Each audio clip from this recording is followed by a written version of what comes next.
Seu time está enfrentando problema de relacionamento interno ou conflitos com outras áreas e outras ou pessoas de outros projetos, esse vídeo é para você. Olá, seja bem-vinda à Liderança Objetiva, onde eu ajudo líderes a melhorarem a sua performance com dicas objetivas de produtividade do time, melhorando também o seu posicionamento como executivo. O meu nome é Jorge dos Anjos e eu trabalho como executivo de uma das maiores empresas de consultorias do mundo.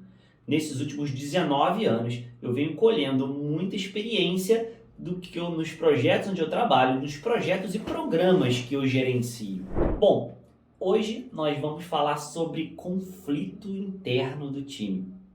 Esses conflitos, eles podem ter diversas razões, mas a solução definitiva, como eu sempre comento, faz parte de um alicerce. Uma vez que você montou o seu time baseado em grandes pilares, baseados em valores e objetivos definidos e difundidos no time, isso a gente consegue conduzir.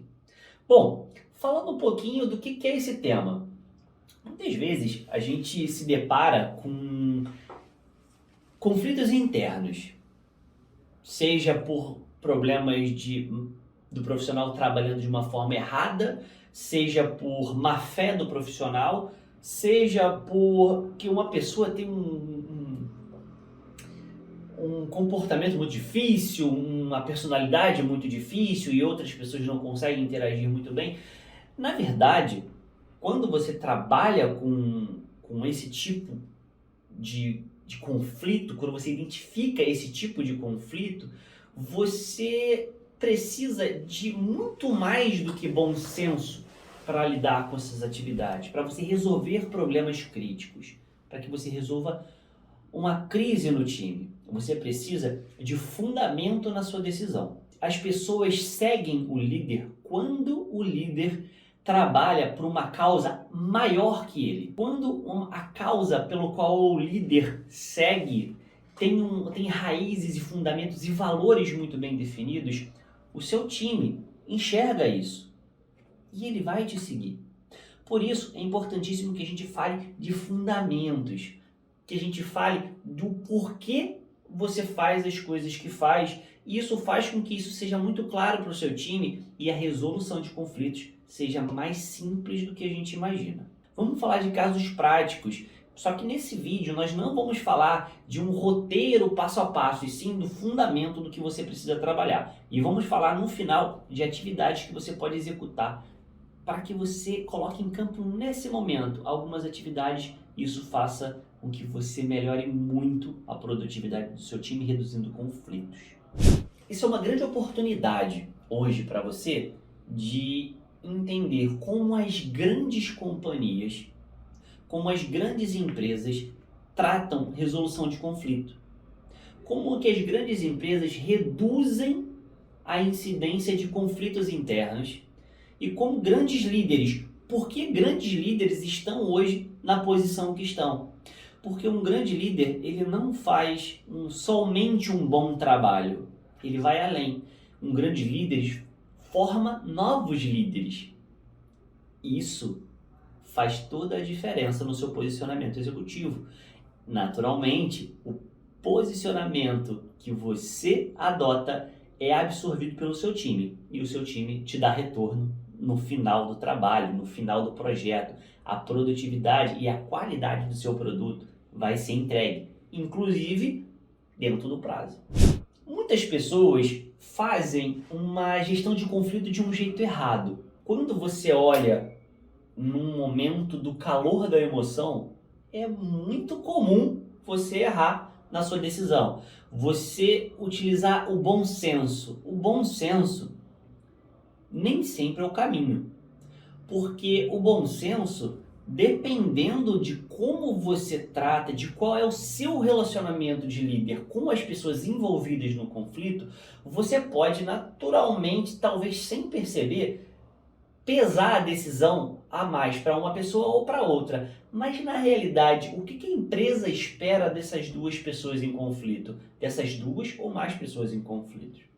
Qual é o papel de cada uma delas? Eu passei por uma situação, há algum tempo atrás, onde o profissional simplesmente se recusou a fazer atividade.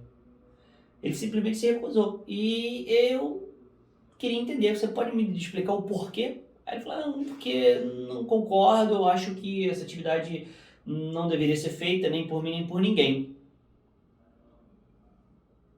Ok, qual o risco disso? Qual o risco de ser executada? E o profissional me explicou de verdade. E o que ele falou fez sentido. Fez sentido, mas não se aplicava nessa situação. Não se aplicava e, conversando com ele, eu expliquei qual era a visão da empresa, qual era a missão da empresa, o que no final das contas a gente precisava fazer e os riscos pessoais para ele não cabiam o que ele estava imaginando. Com isso, eu desmistifiquei algumas questões para ele e eu não coloquei nada da minha cabeça. Tudo isso foi baseado, foi utilizando fatos e normas definidas na empresa. Olha, a empresa pensa dessa forma, a empresa pensa dessa forma, e dentro dessa visão e dessa missão, a gente precisa entregar este resultado, fazendo estas atividades. E essas atividades, a atividade que você está se opondo a fazer, está dentro delas. Você entendeu esse processo? O profissional entendeu. No final das contas, ele executou. Não precisei levantar a voz, não precisei brigar, não precisei dar advertências. Simplesmente trouxe para ele a realidade de uma informação que ele não conhecia. Muitas pessoas fazem a gestão errada de conflitos porque utilizam seu sentimento pessoal para resolver. O bom senso, como eu falei, pode trair a gente, porque o bom senso olhando pela minha ótica. Quando você trabalha numa empresa, a gente tende a trazer a nossa experiência. Só que as decisões que são tomadas pelo líder devem ser pautadas pela companhia. Devem ser pautadas pelas normas vigentes na companhia. Pelo estatuto, pela visão e missão da companhia. Alguns anos atrás, eu estava liderando um time, um desenvolvimento de software. E a gente estava desenvolvendo era um grande projeto. Um projeto bem grande. E aí a gente finalizou a primeira release. Dentro dessa primeira release, a gente fechou o primeiro pacote. A gente entregou o primeiro pacote. Essa primeira entrega foi muito interessante, que desenvolvimento de software tem uma pegada mais artística. Então, nós entregamos o projeto no ambiente de homologação, funcionando, testado, o cliente testou, homologou, ótimo, vamos colocar em produção na sexta-feira à noite, e aí a gente coloca em produção sábado de manhã, isso já está em produção.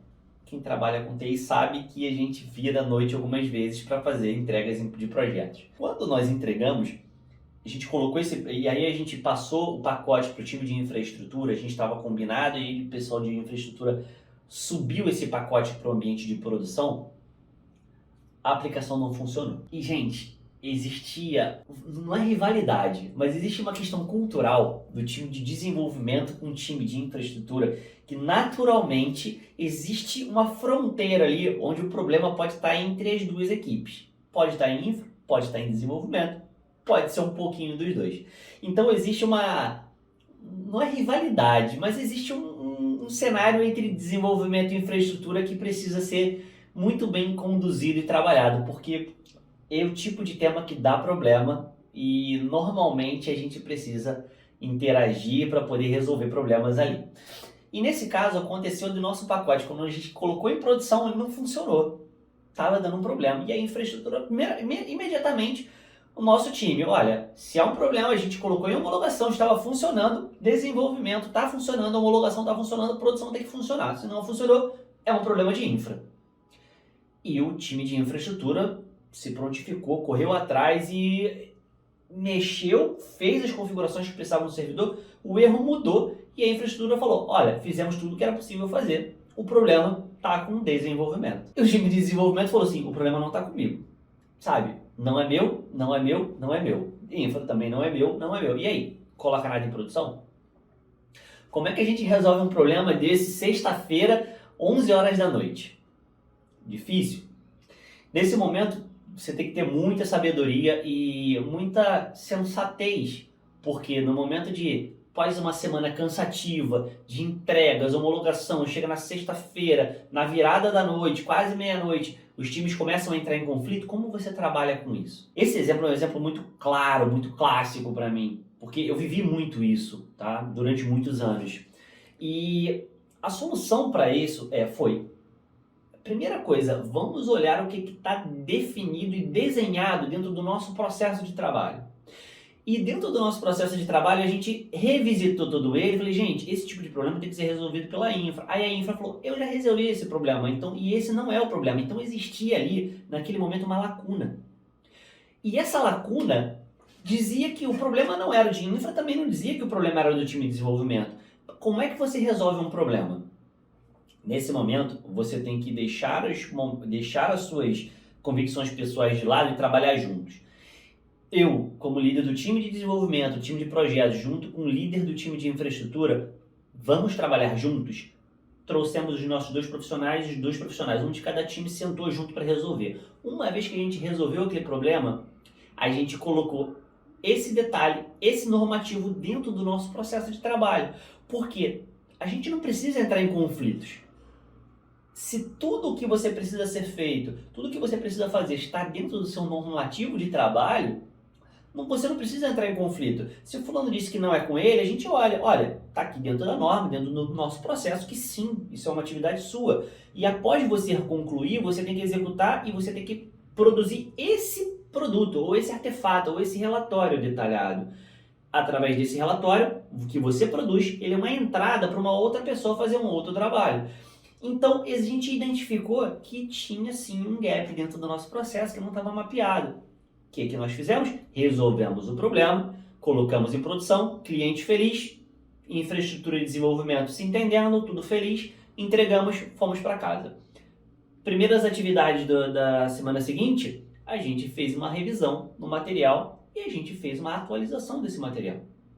Muitas vezes, o conflito ocorre porque as informações não estão claras. Então, vou fazer uma pergunta para você. Dentro do seu processo de trabalho, está tudo muito claro o que cada um faz? Está tudo muito claro o que cada um precisa produzir ao final da sua atividade? Está claro que quando o profissional A finaliza a atividade, ele precisa montar um relatório com as informações X, Y e Z que são obrigatórias e encaminhar para o profissional B.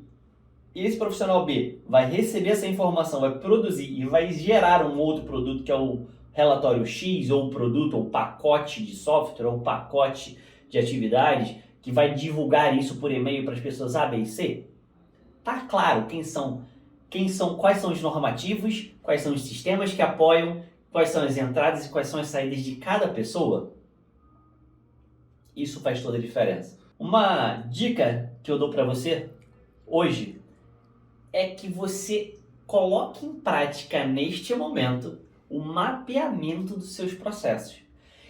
Esse mapeamento ele pode ser feito de algumas formas. Depende muito da sua atividade hoje. Mas o fato é que você precisa ter isso mapeado, sabendo step a step quais são as entradas e saídas, pessoas que atuam e sistemas que apoiam, normativos que dão subsídio para que você defina aquelas atividades daquele step. Uma outra dica, que é uma dica objetiva para que você possa melhorar ainda mais. Além do mapeamento de processo, faça também o mapeamento de perfil comportamental do seu time. Isso vai ajudar você a posicionar as pessoas adequadas nas atividades corretas. Você ganha com produtividade, reduz conflitos e consegue não só reduzir conflitos, mas também fortalecer ainda mais o relacionamento do seu time interno e também externo. Eu vou ficando por aqui. Muito obrigado pela sua presença. Compartilhe esse link. Se fez sentido para você, compartilhe. Dê o seu like e esteja conosco, comentando e interagindo conosco nas redes sociais, tanto aqui quanto na nossa página. E eu peço, compartilhe, conte conosco. Grande abraço!